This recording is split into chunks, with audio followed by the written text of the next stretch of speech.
Our scientist for this week is Dr. Raven Reddy, a golf loving dog dad who is bridging the worlds of health, engineering, and business.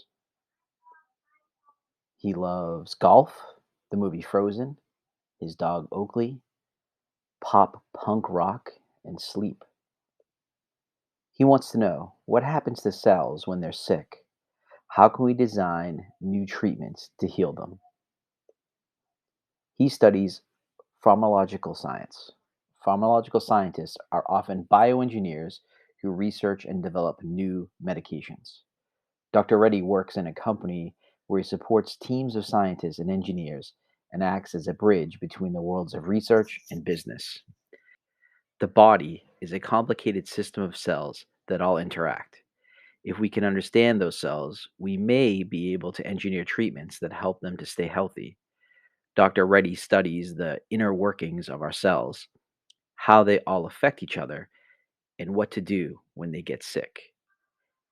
Even though he no longer works in a lab, Dr. Reddy's scientific knowledge helps him to make sure that the company he works for can make progress towards interventions for better health. His path to science: avoiding English. He grew up in Pebble Beach, California. As an only child, he appreciated the value of solitary pursuits. He learned sports he could play alone, talk to inanimate objects, and would throw a football at targets, so he never learned to catch. His godfather was a chemist, which made him always interested in science. He used science to avoid his English classes, which he hated. Pursuing golf. He was really into golf growing up and through high school. He used to have a neighbor who knew professional golfers. The neighbors would sneak him over to go to the players' lounge and hang with golfers, including Tiger Woods. His first job was as a caddy. He decided not to pursue professional golf because it was too much work and he couldn't get enough sleep. Finding the right fit. He went to MIT to study physics, but couldn't keep up in his classes. He had to accept that it wasn't the right path for him. He had to deal with the reality that just because physics may not have been the discipline for him, he did not fail as a person, and finding what really fit was okay.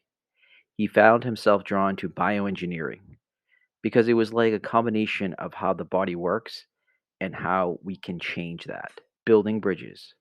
Because he believes in supporting people, he implemented a weekly after school program teaching molecular biology fundamentals and research techniques to middle school students.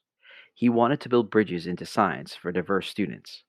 He got more involved in outreach things related to biotech. Overall, he just got interested in the people side of science, the business of science. He started to realize how much potential there was in bioengineering to create powerful medications. He felt a weight and urgency in his work. These are critical drugs that affect people's lives. Pharmaceuticals can be a complicated industry, but most of the scientists doing the work care deeply. He started learning business skills to connect his interest in science with his interest in helping people. His advice: you don't have to be a scientist to use science in your life. Science is a way of thinking that anyone can benefit from.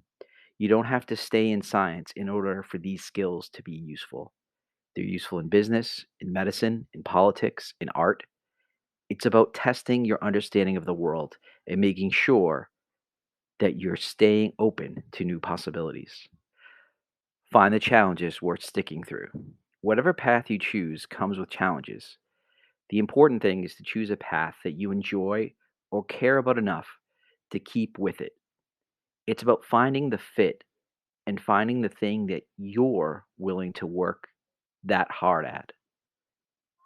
Science can help people. There are a lot of ways to apply science. Some of those ways can be used to directly help people who are sick or in need. You may not think about helping people when you think about science, but that's a huge part of a lot of scientists' work and part of why we do what we do. And his final quote: "Sometimes there are other people who are more talented and don't have to work as hard.